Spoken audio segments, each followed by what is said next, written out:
اعتراض کرنے والے پھر ظاہر ہے اعتراض کرتے ہیں کہ کربلا نہیں، ہمیں کربلا سے پیچھے لے کے جاؤ، یہ معاملہ ہوا کیوں؟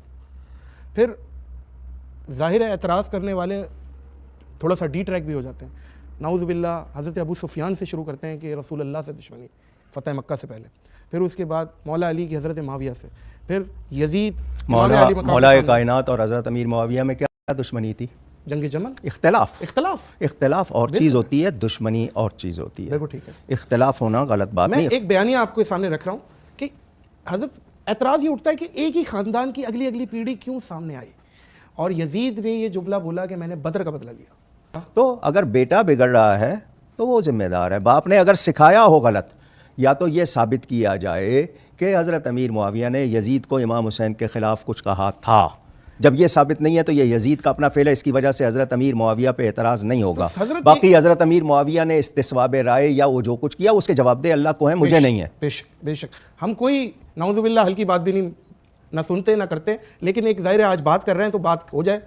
حضرت امیر معاویہ نے یزید کو بادشاہت دی، امام علی مقام موجود ہے، ایک صحابی ہے، اس کے وہ جواب دے اللہ کی. صحابی یزید، یہ حضرت عمر تھے جو غیر صحابی کو صحابی پر امیر نہیں بناتے تھے. حضرت امیر معاویہ نے جو کیا وہ بنو ہاشم اور بنو امیہ کے پرانے اس کو دیکھتے ہوئے جو بہتر سمجھا، میں ان کی نیت پہ شک نہیں کر رہا. میں بھی نہیں، حکمت کیا تھی حضرت وہ بہتر جانتے ہیں. ہمارا نظریہ یہ ہے کہ وہ مسلمانوں کے خیر خواہ تھے. انہوں نے اس وقت اس چیز کو کہ اگر میں ایسے چھوڑ گیا تو یہ قتل و خون ہوگا، لڑیں گے دونوں، انہوں نے جو فیصلہ کیا اس کے جواب دے وہ اللہ کو ہیں، مجھے اور آپ کو نہیں ہے. نہ میں اور آپ ان کے جج بن سکتے ہیں، ٹھیک ہے. انہوں نے جو کیا وہ انہوں نے امت کی خیر خواہی میں کیا. اس کے ضمن میں بس ایک چھوٹی سی بات یہ ہے کہ آج کا دور آپ کو پتہ ہے، میڈیا، اخبارات اور ریڈیو کا دور ہے. اگر آپ سے کہا جائے کہ کسی ایک واقعے سے متعلق، کیونکہ آپ اس کے بارے میں ایک کلیئر سٹینڈ رکھتے ہیں، تو اگر کسی واقعے کے متعلق آپ سے یہ پوچھا جائے کہ آپ اس کو فلاں واقعہ یہ ہوا آپ نے سنا، اور آپ سے پوچھا جائے کہ آپ فلاں شخص کو قاتل گرداننے کے لیے تیار ہیں، جبکہ واقعہ کربلا 1400 سال پہلے ہوئی ہے، تاریخ بھی غلط ملت ہے، مکس ہے، سچ ہے، جھوٹ ہے، اس کے باوجود آپ کوئی کلیئر کٹ سٹینڈ اور حتمی رائے لے سکتے ہیں کہ فلاں شخص مجرم تھا؟ مجرم کا مسئلہ ہی نہیں ہے یہ. دیکھیں بڑا انہوں نے رخ بدل دیا ہے. ہم تو مجرموں کو اسپیسیفائی اس طریقے سے کرنا ہی نہیں چاہتے. اس سے تو غرض ہی نہیں ہے. ہم تو اس واقعے کے پس منظر، اس کے ایفیکٹس کو ڈسکس کر رہے ہیں. مثال کے طور پہ آپ اسے سمجھیں کہ مسلمان 10 ذوالحجہ کو سنت ابراہیمی پوری کرتے ہیں، تو کیا ہم 10 ذوالحجہ کے کانٹیکسٹ میں یہ ڈسکس کرتے ہیں کہ جو مینڈا قربان کیا تھا ابراہیم علیہ السلام نے وہ کتنے کلو کا تھا، یا اس کے سینگ کتنے تھے، ان کا کلر کیا تھا، یا جب انہوں نے ذبح کیا تھا تو اس کے کتنے حصے کیے تھے، کتنی بوٹیاں بنائی تھی، اس کو بھون کے کھایا تھا یا سٹیم روسٹ کیا تھا، یہ ڈسکس کرتے ہیں. یہ انٹرسٹ کی چیزیں ضرور. اصل چیز ہم اس تھیم کو فالو کرتے ہیں کہ ابراہیم علیہ السلام نے اللہ کے لیے قربانی دی. واقعہ کربلا اس سے ریلیٹڈ نہیں ہے کہ جی ان کے اوپر پانی بند ہو گیا، ان کے اوپر ظلم ہوا، کتنے بندے شہید ہوئے. یہ سیکنڈری چیز ہے. اصل چیز ہے کربلا ہوئی کیوں نبی علیہ السلام کی محنت کو 50 سال کے اندر اس لیول تک پہنچا دیا گیا کہ ہزاروں صحابہ زندہ ہیں اور نبی صلی اللہ علیہ وآلہ وسلم کی پوری اولاد ذبح کر دی جاتی ہے. ہم تو یہ کہہ نہیں رہے کہ کیسے ذبح کیا انہوں نے، آری چلائی تھی یا تلوار چلائی تھی. یہ تو واقعہ کربلا تو سب کو پتا ہے، ان کی شہادت بھی سب کو پتا ہے. جامعہ ترمذی میں حدیث ہے حسن و حسین جنتی نوجوانوں کے سردار ہیں، اور ان کی والدہ جو ہے وہ جنتی عورتوں کی سردار ہیں. اور المستدرک الحاکم میں حدیث ہے حسن و حسین جنتی نوجوانوں کے سردار ہیں اور ان کے والد ان سے بھی بہتر ہیں. تو یہ تو ڈیفینٹ حدیثیں ہیں، یہ تاریخ تو نہیں ہے، نبی علیہ السلام کے فرامین ہے. تو ان کی موجودگی میں ان کے ساتھ یہ کچھ کیا جائے تو ہم نٹی گریٹیز میں نہیں پڑھتے، ہم اس تھیم کے اوپر کہ یہ کون سی چیز تھی جس نے خلافت راشدہ کو ملوکیت میں بدل دیا، ہم اس تھیم کے اوپر بات کرتے ہیں. ہم کہتے ہیں چھوڑ دیں، بندے ہندے چھوڑیں. الٹیمیٹلی کیا نکلا ہے، کس کی وجہ سے ہوا ہے، وہ تو احادیث کی کتابوں میں موجود ہے. ہم کب کہہ رہے ہیں خفیہ کیمرے لگا گئے جی کس نے گولی پہلا تیر کس نے چلایا، یہ وہ. ہم تو بتا رہے کس کے دور حکومت میں ہوا اور ان کا اپنا کردار کیا تھا، اس کو کس طریقے سے لا کے تخت پہ بٹھایا گیا. وہ ساری کی ساری چیزیں تو سامنے ہیں. وہ تاریخ کی کتابیں نہیں ہیں، حدیث کی کتابیں ہیں. اگر آپ کہتے ہیں کہ بخاری مسلم سے ہم نے صرف رفع الیدین کی حدیثیں لینی ہے یا ایمانیات کی حدیثیں لینی ہے، اور باقی جو بخاری اور مسلم میں آل امیہ کی بدماشیوں کو ننگا کیا گیا ہے وہ ہم نے نہیں لینی ہے، تو سر پھر آپ اپنے آپ کو کلیئر کٹ، پھر ہم آپ سے واقعہ کربلا نہیں ڈسکس کریں گے، حجیت حدیث میں بات کریں گے. آپ کو اپنے آپ کو منکرین حدیث کہنا پڑے گا. یہ آپ اسکروٹنگ کیسے کریں گے؟ اس سے بڑی بات مجھے یہ بتائیں کہ عظمت صحابہ بڑی چیز ہے یا عظمت محمد رسول اللہ صلی اللہ علیہ وسلم؟ تو بریلوی یہی تو رونا رو رہے ہیں. وہ کہہ رہے ہیں جی قرآن میں تھوڑی آیات ہیں. آپ پھر مڑ مڑ کے پڑھتے ہیں قل انما انا بشر مثلکم، اس میں تو نبی علیہ السلام کی تنقیص ہو رہی ہے. تو ہم ان کو کیا کہتے ہیں کہ تنقیص مقصد نہیں، نعوذ باللہ، نہ ہو رہی ہے. آپ افضل البشر ہیں لیکن آپ کی سپیشیز بشر ہے. یہ ہم اپنا عقیدہ سمجھتے ہیں، وہ اس کو تنقیص شمار کرتے ہیں. تو پھر اس وقت آپ بھی بریلویوں کی بات مان کے تو یہ آیات پڑھنا چھوڑ دیا کریں. آپ کہتے ہیں نہیں آیات ہے کیوں نہ بیان کریں، تو ہم بھی کہتے ہیں احادیث ہے کیوں نہ بیان کریں. کہ صحیح بخاری میں حدیث ہے 2812 عمار کو ایک باغی جماعت قتل کرے گی، وہ جماعت دوزخ کی طرف بلا رہی ہوگی اور عمار ان کو اللہ اور جنت کی طرف بلا رہا ہوگا. اب اس کے نرغے میں جو آتا ہے وہ آئے، میں اپنے نبی سے ٹکر لے لوں. آپ لوگوں کے منہ کا خیال رکھتے ہوئے کہ میں نبی علیہ السلام کو کہوں کہ آپ نے کیوں ایسی بات کر دی کہ مولا علی کے مخالفین کو آپ نے دوزخ کی طرف بلانے والی جماعت کہہ دیا. تو لیں آپ ٹکر، جائیں سیدھا دوزخ میں. اور تھوڑی جرت کریں، آپ یہ کہا کریں کہ اے اللہ، اپنے لیے کہا کریں کہ اللہ تعالیٰ آپ کا حشر یزید اور یزید کے آباء و اجداد کے ساتھ کرے اور اس کی اولاد کے ساتھ. ہم کہتے ہیں کہ اللہ تعالیٰ ہمارا حشر جو ہے وہ مولا حسن حسین، مولا علی علیہ السلام اجمعین اور اہل بیت کے ساتھ کرے. آمین. اور آپ میں تو اتنی جرت نہیں آپ یہ بات بھی کر سکیں، کیونکہ ان کو پتہ ہے. تو نبی علیہ السلام کی احادیث کو بیان کرنے کو یہ سمجھتے ہیں کہ جی اس سے مصیبت کھڑی ہو جائے گی، تو اپنے آپ کو منکرین حدیث ڈکلیئر کریں. پھر حجیت حدیث کا مقدمہ ڈسکس ہوگا، پھر کربلا نہیں ڈسکس ہوگی. اور یہ ٹی وی پہ بھی آ کے مولوی بیٹھے ہوتے ہیں، سنیوں کے بھی شیعوں کے بھی، مڑ مڑ کے جی وہ یزید نے یہ کر دیا. وہ یزید نے کیا کیا ہے یار؟ وہ تو سسٹم کا نمائندہ بن کے آیا جو پیچھے سے خراب تھا. یزید کو لے کے بیٹھے ہیں، یزید یزید یزید یزید. بھائی پیچھے سے معاملہ خراب ہوا. اگر نہیں یقین آتا تو یہ بخاری مسلم کی میں نے آلموسٹ 200 سے زیادہ احادیث مین سٹریم کی کتابوں سے اکثر بخاری مسلم جمع کیے، پڑھے. اور سر میں نے تو ان کو چیلنج دیا ہے، یہ حدیثیں پڑھ کے نا اپنے ممبروں سے صرف ان حدیثوں کی تشریح اپنی پبلک کے سامنے کر دیں. نہیں کر سکتے تو پھر لعنت کے مستحق تو ہو رہے ہیں نا، حق چھپا کے. اور قیامت الدین کے منہ پہ لگام ڈالیے، اور پھر مڑ مڑ کے کہتے ہیں نہیں جی وہ کچھ چیزیں خاص ہوتی ہیں، وہ عوام الناس کے سامنے نہیں کرنی چاہیے. وہ صحابہ کرام بھی بعض اوقات ایسی باتیں پبلکلی نہیں کرتے تھے. میں نے اس کے اوپر بڑا ایک میرا کلپ ہے یوٹیوب پہ، مولا علی سے متعلق 5 جھوٹ. تو میں نے کافی ساری چیزیں اس میں ڈسکس کی ہیں. لیکن میں یہ کہتا ہوں کہ اللہ کے بندو، جو چیزیں نبی علیہ السلام نے منع کی ہیں بیان کرنے سے، وہ تو ہم ڈسکس کر بھی نہیں رہے. میں نے آج تک آپ کو منافقین کے نام بتائے؟ آپ نے حذیفہ ابن یمان کو بتائے تھے نا آپ صلی اللہ علیہ وسلم نے، صحیح بخاری میں آتا ہے. تو میں نے آپ کو بتائے، آپ رازدار رسول تھے، وہ ختم ہوگی بات. میں نے کبھی ڈسکس کی ہے؟ اگرچہ میں نے صحیح مسلم کی حدیث 7035 نمبر ڈسکس کی ہے کہ نبی علیہ السلام نے فرمایا میرے صحابہ میں 12 منافق ہیں، وہ کبھی بھی جنت میں داخل نہیں ہوں گے یہاں تک کہ سوئی کے ناکے سے اونٹ نہ گزر جائے. اور ان میں سے 8 ایسے ہیں جس کی کمر پہ دوبیلا پھوڑا نکلے گا. میں نے آج تک آپ کو بتایا کہ کس کس کی کمر پہ دوبیلا پھوڑا نکلا اور اس کی موت اسی پھوڑے میں ہوئی ہے؟ بتایا؟ تو میں تو وہ چیزیں ڈسکس بھی نہیں کر رہا. میں وہ چیزیں ڈسکس کر رہا ہوں جو نبی علیہ السلام نے علامات النبوہ میں بتائی ہیں. یہ امام بخاری حدیث نبوت کی دلیل کے چیپٹر میں لے کے آئے ہیں. اور امام بہقی نے 3500 احادیث پر مشتمل ایک کتاب لکھی ہے دلائل النبوہ، کہ ہم نبی صلی اللہ علیہ وسلم کو نبی کیوں مانتے ہیں، اس کے اوپر. اور اس میں یہ ساری حدیثیں عمار بن یاسر کے قتل والی لے کے آئے ہیں،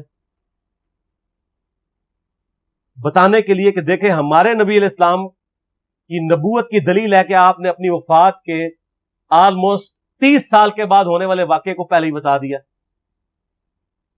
یہ حدیثیں چھپانے والی نہیں، بیان کرنے والی ہیں. علامات النبوہ کی حدیث ہے. آپ کہتے ہیں چھپائیں. اگر کوئی حدیث دنیا میں نہیں چھپائی جا سکتی نا تو وہ علامات النبوہ والی حدیث ہے, کیونکہ وہ تو نبی صلی اللہ علیہ وآلہ وسلم کی نبوت کو جسٹیفائی کرتی ہے. ورنہ میرا ایک معصومانہ سوال ہے کہ نبی صلی اللہ علیہ وآلہ وسلم نے یہ باتیں کر کے ان کے زوم میں نعوذ باللہ امت کو مصیبت میں ڈال دیا. آپ نے خود ہی فرمایا کہ یہ ہوگا. کیوں فرمایا آپ نے؟ میں تو بیان کر کے مجرم ہوں, تو جس نے مجھے خبر دی ہے ان کے بارے میں آپ کا کیا خیال ہے؟ یہ مسند احمد کی حدیث یہ میں نے گھر بیٹھ کے بنائی ہے کہ میری بیوی کا کیا حال ہوگا جس پہ خوف کے کتے بھونکیں گے. تو سیدہ عائشہ سے مجھ سے زیادہ نبی الاسلام کو محبت تھی, لیکن آپ اللہ کے پیغمبر تھے, آپ نے اپنے گھر کی خبر بھی نہیں چھپائی, بتا دی یہ ہوگا. اور اس سے بڑھ کے آپ صحیح بخاری میں دیکھیں عمار ابن یاسر کا خطبہ ہے. میں نے یہ سارا, پریشان نہیں ہونا, یہ ریسرچ پیپر میں سارا کچھ موجود ہے اور کوئی چیز بھی ایسی نہیں جو اس میں سکپ ہو.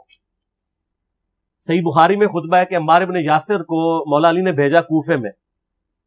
کوفے والے نیوٹرل ہو گئے تھے کیونکہ بصرہ سے سیدہ عائشہ آ رہی تھیں اور وہاں پہ انہوں نے کہا نہ ہم سیدہ عائشہ کا ساتھ دیں گے نہ مولا علی کا دیں گے. تو عمار ابن یاسر کو تیار کرنے کے لیے, یعنی وہاں کے جو عوام تھی اس قتال کے لیے, مولا علی نے بھیجا. تو سیدنا عمار ابن یاسر نے وہاں پہ کوفے کے ممبر پہ خطبہ دیا. بخاری کے الفاظ ہیں, اوپر والی سیڑھی پہ عمار ابن یاسر نے حسن ابن علی کو بٹھایا, حالانکہ حسن ابن علی سے 4 گنا بڑی عمر تھی عمار ابن یاسر کی, 90 پلس ہو چکے ہوئے تھے, 3-4 گنا ان کی عمر تھی, لیکن اہل بیت کا احترام کیا. خود نچلی سیڑھی پہ بیٹھے. بخاری کے الفاظ ہیں کہ اے لوگو اللہ نے تمہیں آزمایا ہے, ایک طرف دنیا اور آخرت میں تمہارے نبی کی بیوی ہے سیدہ عائشہ, دنیا اور آخرت میں یعنی عزت اپنی جگہ قائم. یہاں لوگ سمجھتے ہیں کسی کی غلطی آ گئی تو پتہ نہیں کیا ہو گیا, وہ یار اس کا مرتبہ اپنی جگہ ہے, غلطی اپنی جگہ ہے, پیغمبر نہیں ہے وہ. اور دوسری طرف علی ابن ابی طالب ہے. اللہ اب دیکھے گا تم عائشہ کی اطاعت کرتے ہو یا اللہ کی, علی کی نہیں اللہ کی. کیوں؟ یا ایھا الذین آمنوا اطیعوا اللہ واطیعوا الرسول واولی الامر منکم. ان کا اولو الامر مولا علی ہیں, ان کی اطاعت واجب ہے. یہ اللہ نے آزمایا ہے کہ اللہ کی اطاعت کرتے ہو یا عائشہ کی. اور آپ حیران ہوں گے یہ حدیث امام بخاری حضرت عائشہ کی فضیلت والے چیپٹر میں لے کے آئے ہیں. اگر امام بخاری مشورہ کر لیتے نا ناسبیوں سے تو انہوں نے کہا تھا سر آخری صحیح رکھو, پچھلے والا رہن دو, بلکہ پچھلے والا رکھو آخری والا رہن دو, کہ عائشہ دنیا اور آخرت میں. وہ حدیث گھڑنے کا میں آپ کو طریقہ بتاتا ہوں, کاٹ چھانٹ کرنے کا. وہ آدھی حدیثیں لکھتے ہیں نا, آدھی حدیثیں ایسے لکھتے ہیں امام بخاری کہ سیدہ عمار ابن یاسر نے خطبے کے دوران فرمایا کہ سیدہ عائشہ دنیا اور آخرت میں تمہارے نبی کی بیوی ہے, بس. لیکن امام بخاری نے پوری حدیث لی ہے, آگے وہ بھی ڈالا ہے کہ اللہ آزما رہا ہے کہ عائشہ کی اطاعت کرتے ہو یا اللہ کی, جیسے آپ کے علماء کر رہے ہیں. صحیح مسلم کی حدیث 6488 آدھی بیان کرتے ہیں سارے مولوی, بریلوی, دیوبندی, اہل حدیث سب. میرے صحابہ کو برا مت کہو, اگر تم میں سے کسی نے احد پہاڑ کے برابر بھی سونا خیرات کر دیا اور میرے صحابہ نے 1 مد یعنی 600 گرام خیرات کی, آدھا کلو, اس کے آدھے کو بھی نہیں پہنچ سکتا, بس. حالانکہ یہ مسلم کی حدیث سٹارٹ اس سے ہوتی ہے کہ عبد الرحمن بن عوف کو خالد بن ولید نے گالیاں دی جھگڑے کے دوران, حالانکہ دونوں مسلمان تھے, دونوں صحابی تھے. آپ نے حضرت خالد بن ولید کو بلا کے ڈانٹا, فرمایا تم میرے صحابہ کو برا مت کہو. تو خالد بن ولید نے تو آگے سے نہیں کہا حضور میں بھی صحابی ہوں.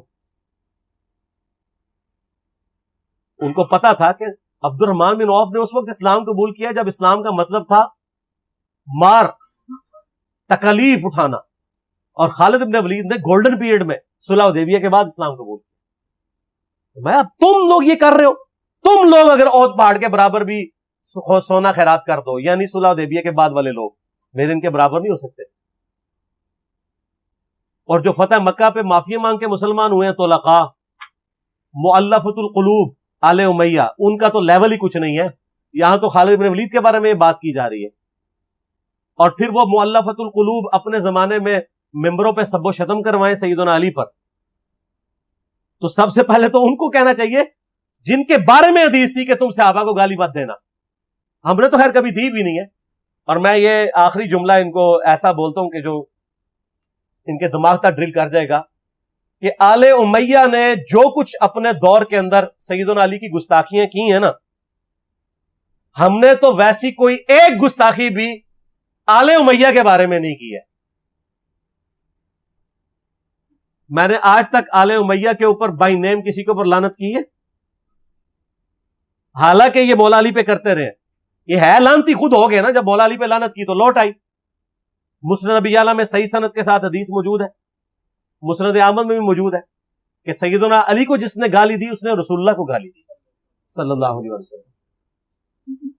جب ام سلمہ نے کہا تھا، شیخ زبیر صاحب نے اس کو تحکیم میں صحیح لکھا ہوا ہے فوٹ نوٹ کے اوپر، کہ لوگوں تمہارے ممبروں پر رسول اللہ کو گالیاں دی جاتی ہیں، تو انہوں نے کہا معاذ اللہ، ہم کب کہیں گے، ایسا نہیں ہو سکتا. تو ام سلمہ نے کہا تم لوگ علی اور اس سے محبت کرنے والوں پہ گالی گلوچ نہیں کرتے ہو کیا؟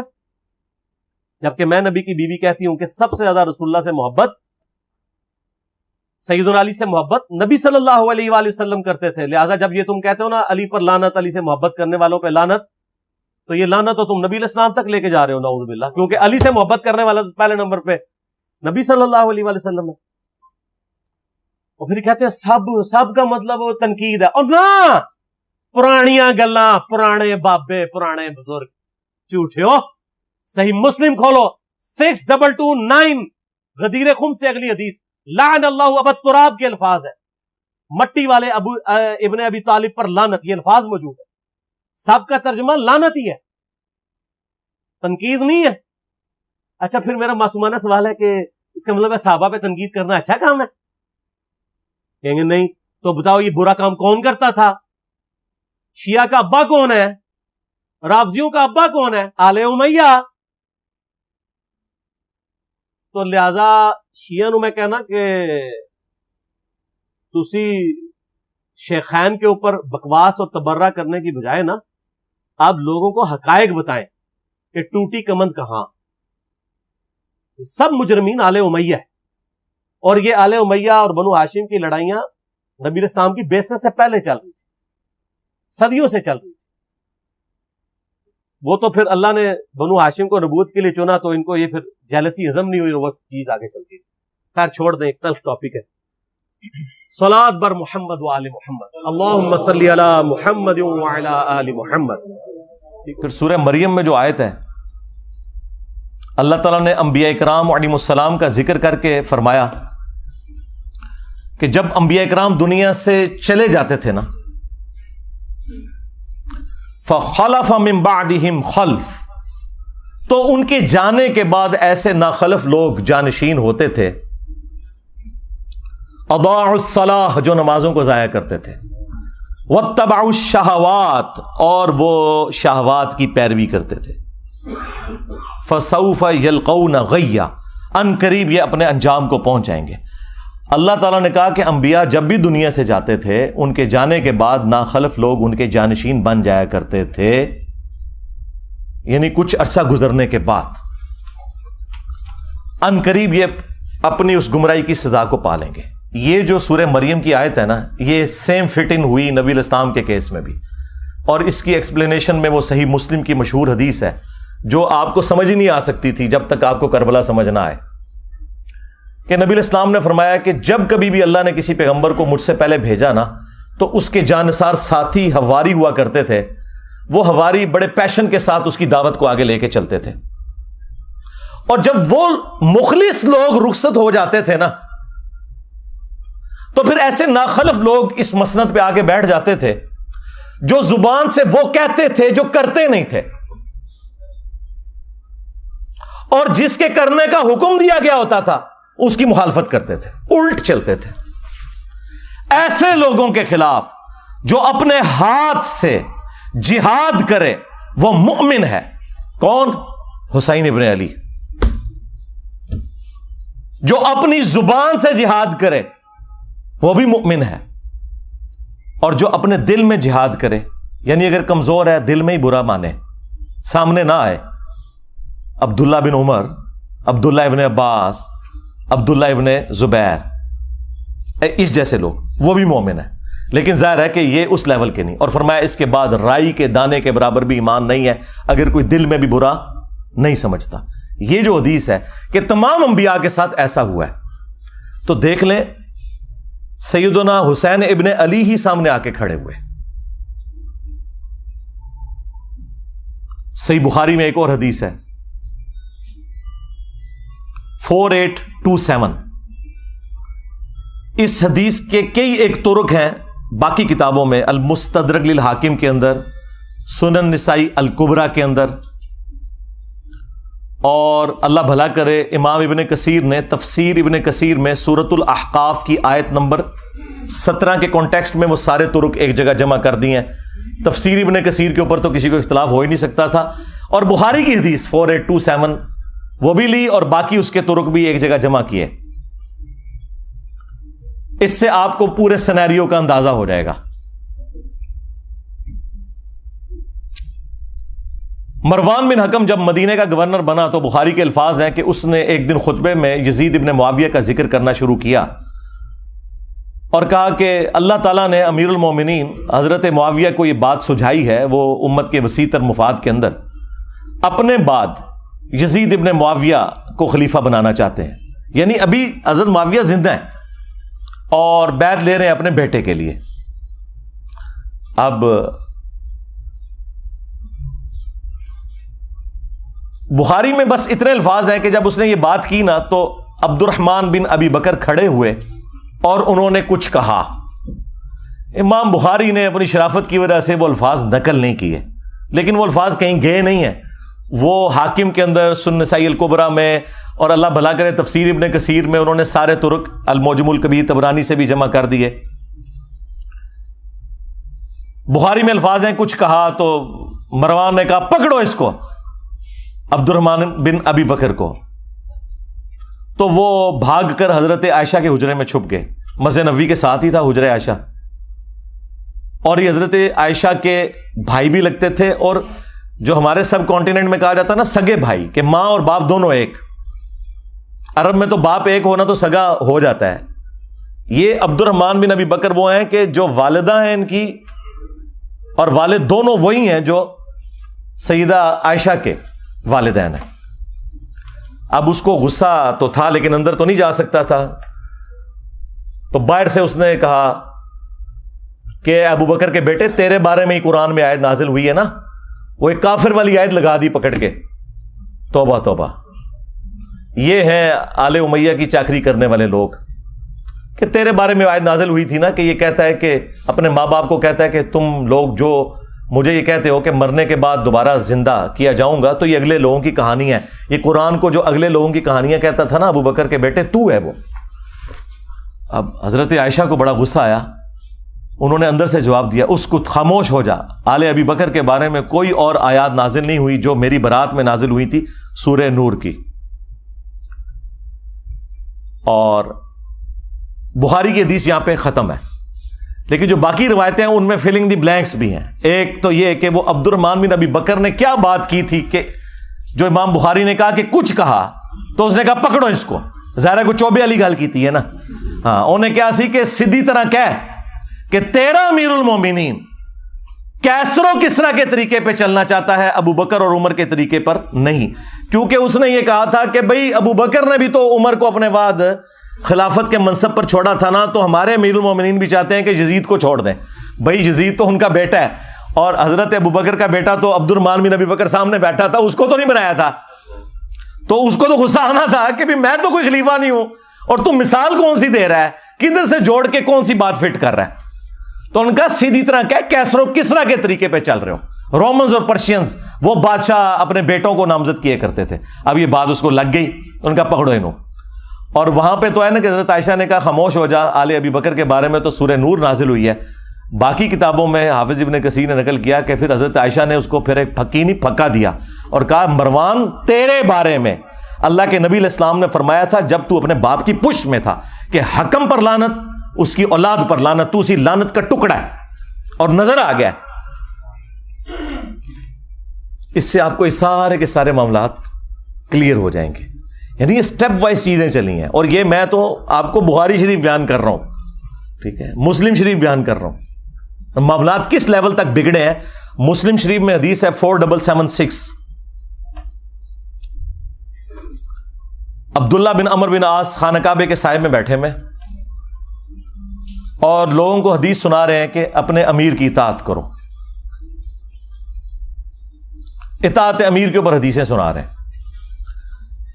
ایک تابعی عبد الرحمن بن عبد رب کعبہ کعبے کے سین میں داخل ہوتا ہے اور وہ جب ان کی گفتگو سنتا ہے تو کہتا ہے کہ حضرت یہ حدیث آپ نے خود نبی علیہ السلام سے سنی تھی کہ حکمرانوں کی اطاعت کرنی ہے.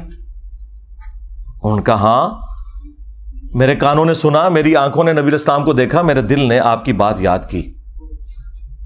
آگے تو اس نے ایسی بات کر دی کہ وہ ایکسپیکٹ نہیں کر رہے تھے. انہوں نے کہا آپ تو ہمیں کہہ رہے ہیں کہ امیر کی اطاعت کرو, اور آپ کے چچا کا لڑکا معاویہ ابن ابی سفیان جو ہمارا حکمران ہے وہ تو ہمیں حکم دیتا ہے کہ ہم لوگوں کو ناحق قتل کریں اور حرام طریقے سے ان کا مال ہڑپ کریں, جبکہ قرآن میں اللہ تعالیٰ فرماتا ہے سورہ النساء کی آیت نمبر 29 تابعی نے کوٹ کر دی کہ ایک دوسرے کا مال ناحق طریقے سے ہڑپ مت کرو اور ایک دوسرے کو قتل نہ کرو. اب آپ ہمیں بتائیں کہ ہم اللہ کی بات مانیں یا اپنے حکمران کی بات مانیں, معاویہ بن ابی سفیان کی. اب عبداللہ بن عمر بن عاص تھوڑی دیر کے لیے خاموش ہو گئے, پھر انہوں نے سر اٹھا کر کہا کہ آندھا سے انجینئر کو نہیں دیکھنا. یہ نہیں کہا, میں جوک کے طور پہ کہہ رہا ہوں. انہوں نے کہا کہ معاویہ کی اطاعت کرو ان کاموں میں جس میں تمہیں اللہ کے مطابق چلائے, اور جس میں وہ اللہ کی نافرمانی کا تمہیں کہے تم اس کی نافرمانی کرو. یہی ایٹیچیوڈ ہونا چاہیے. یعنی یہ آپ کو دور حکومت کے اندر جو ایک معاملات ہے نا وہ بھی اندازہ ہونا شروع ہو گیا کہ کس لیول کے اوپر معاملات بگڑ چکے ہوئے تھے. پھر صلح حسن کے حوالے سے بھی باتیں کرتے ہیں, وہ بھی آپ میرے اس میں ہی پڑھ لیجئے گا, میری ویڈیوز بھی ریکارڈ ہیں. کربلا کے بعد کون سی صلح حسن رہ گئی؟ حسن ابن علی نے اس لیے صلح کی تھی کہ آپ انہیں زہر دے دیتے. المصنف ابن ابی شیبہ میں موجود ہے, زہر دیا گیا. اور ابو داؤد میں تو اتنی رکت انگیز حدیث ہے کہ پھر دربار شام میں اس چیز کی خوشی منائی گئی. ہاں ظاہر ہے جب آپ غم نہ کریں تو اسے خوشی منانا ہی کہا جائے گا نا.